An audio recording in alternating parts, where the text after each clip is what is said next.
If he's taking responsibility, too, for fraud oversight in the state. This is on my watch. I am accountable for this. And more importantly, I am the one that will fix it. Bullshit. They're not interested in that, so they throw about these numbers. Governor Tim Walz disagrees with federal prosecutors over allegations that there could possibly be billions of dollars in Medicaid fraud in the state. To extrapolate what that number is for sensationalism or to make statements about it. Something is wrong here.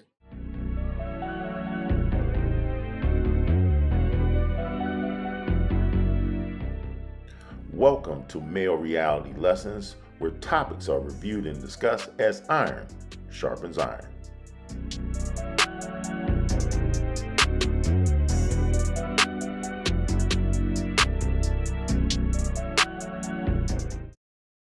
On Male Reality Lessons today, we want to talk about accountability. And as we close out the year, there's no greater loss of accountability than what is happening today in Minnesota. The millions upon millions, up to the point where they're talking about counting billions, have been lost and defrauded from the American taxpayer. So who's accountable? Well, it looks like everybody from the governor on down. And so let's look deep into this story and see how far the rabbit hole goes. Here we go. Through the entire program of the federal student loan program, and we had found, and there was a large concentration of it in Minnesota, those universities where students were applying for federal loan, they were not required to show any kind of identification to prove who they were. You don't find that suspicious? You don't find that suspicious? You don't find that suspicious? That was Secretary of Education Linda McMahon, who joined National Report after calling for the resignation of Minnesota Governor Tim Walz, even as more allegations of fraud hit his state. That's right. Walz is under mounting scrutiny, as the investigations pile up. This education fraud scandal follows the massive fraud scandal committed largely by the Somali population that rocked the state. That's right. The U.S. Department of Agriculture is now ordering the state to recertify all of its SNAP recipients within the next 30 days, and that is not all. According to a new report, new indictments just dropped. So, 2 Philadelphia-based men are accused of traveling to Minneapolis after a friend told them the taxpayer-funded programs there presented a good opportunity to make some money. To discuss, let's bring in Principal Deputy Spokesperson at the State Department, Thomas Piggott. Great to have you with us here. All right, Thomas, let's just go right to that announcement about those new indictments that Bob just referenced, this time involving 2 Philadelphia-based men. They were accused of traveling to Minneapolis after a friend actually told them there are some taxpayer-funded programs that presented a good opportunity to make money. Obviously, the word was out. Well, ultimately, I referred to law enforcement authorities for specifics, but what I can say from the State Department's perspective is that we have instituted policies when it comes to our visa policies that make sure that when someone comes to this country, the taxpayer will not be on the hook for that person, a public charge rule to make sure that we're looking at a whole host of different factors to make sure that someone comes here does not end up just relying on benefits as actually someone that is going to assimilate and contribute, in addition to a whole other range of factors. So this reinforces, in my mind, part of why we need to see that era of mass migration come to an end. And President Trump has taken concrete steps to bring it to an end by having an America First visa policy. Thomas, I feel like people had to know. I feel like lawmakers in Minnesota and in Minneapolis and all the other towns, if you got guys, the word is out in Philadelphia to come on up to their state to go rip off the state government. People had to have known here, don't you think? Well, I'm not going to speculate on what people may or may not have known, but obviously this is unacceptable. The president's spoken directly to this, and ultimately, this is why we need to see policies in place that make it clear that when someone comes to this country, the American taxpayer is not going to be on the hook. It's actually an authority we've had at the State Department for close to 100 years, and we're seeing implementation of that policy for new people applying on visas coming to this country. But I can also say if someone is here on a visa and they violate the terms of that visa, if they break the law here, that's grounds for revocation. And that's an important part of this as well. We're not going to tolerate people that abuse our immigration laws, that break the law. We're going to take action to address that. All right. And Thomas, you did mention that the president did reference this last night. I believe we have some sound on exactly what he said regarding Minnesota, if we could bring that up.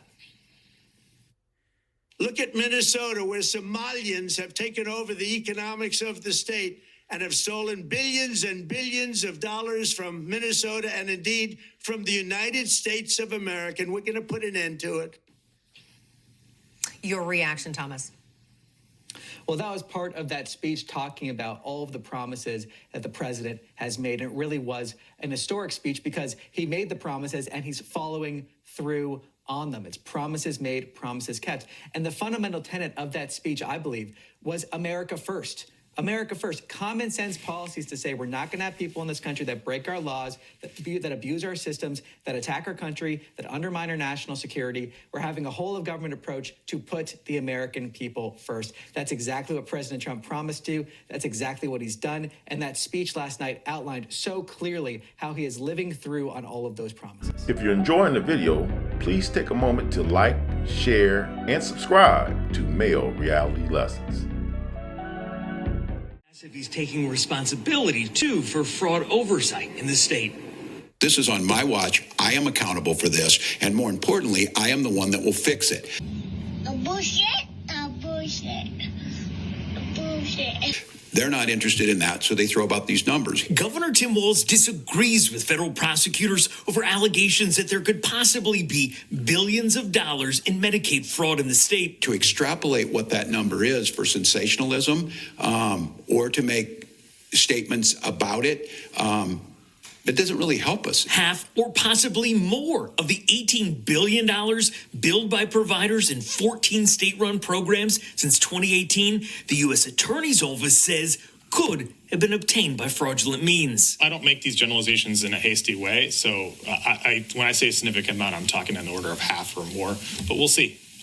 When I look at the claims data and the providers, I see more red flags than I see legitimate providers. Investigators from the Minnesota Department of Human Services did not commit to a solid number of fraud that they've found, only saying that it's in the tens of millions of dollars. So far, I haven't received any evidence or information to support the billions or $9 billion information from federal law enforcement. But again, I want to collaborate. I want to partner with law enforcement. That's how this system should work. State DHS Inspector General James Clark was asked about the type of fraud that they have found. Yesterday, we heard from federal prosecutors. They're finding fake companies that are out there, not just tweaking the hours of care, but just totally fake companies. Is that what you're seeing? To answer your question, yes. Unfortunately, greedy people and businesses have learned how to exploit our programs and are trying to steal from us. Funded programs. They happen in every U.S. state.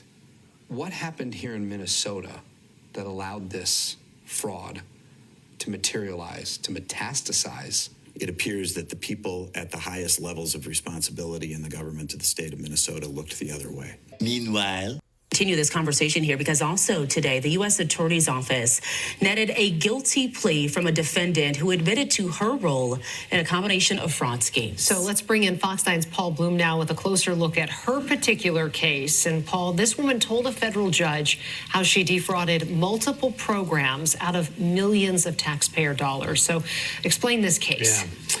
Sure thing, Kelsey. Her name, Asha Hassan. You may remember the name. She was the very first defendant charged with defrauding Minnesota's publicly funded autism care program. We were at the U.S. District Courthouse this morning as she entered her guilty plea on a single count of wire fraud. Hey, we got no comments today. Asha, anything you want to say?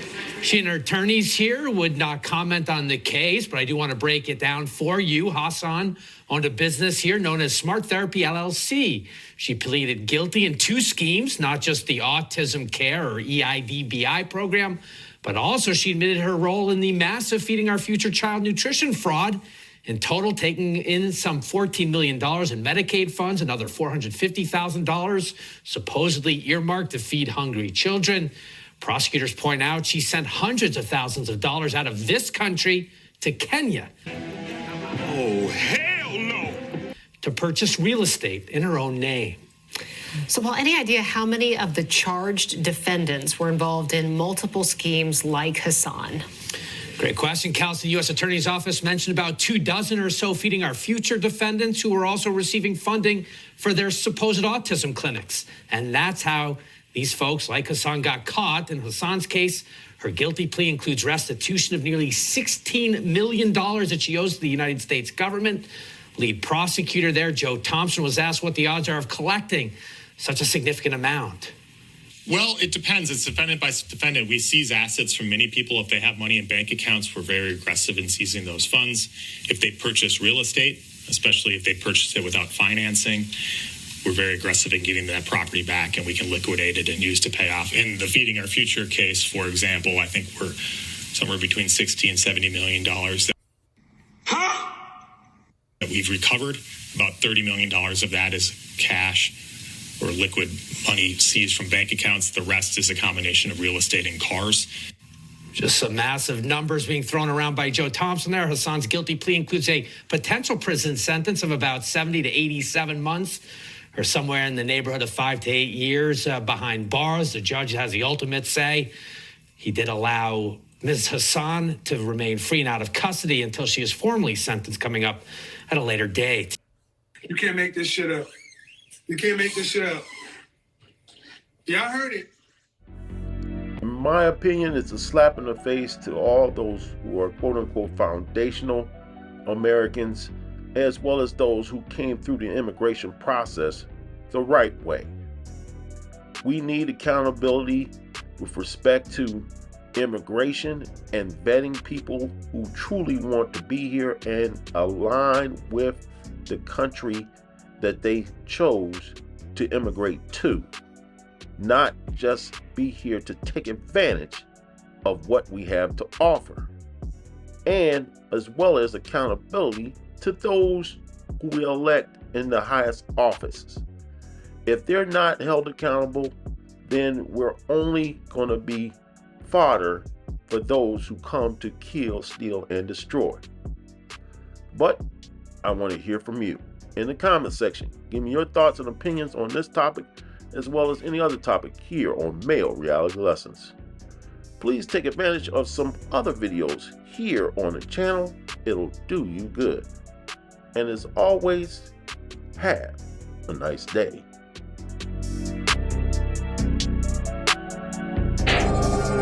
Yeah.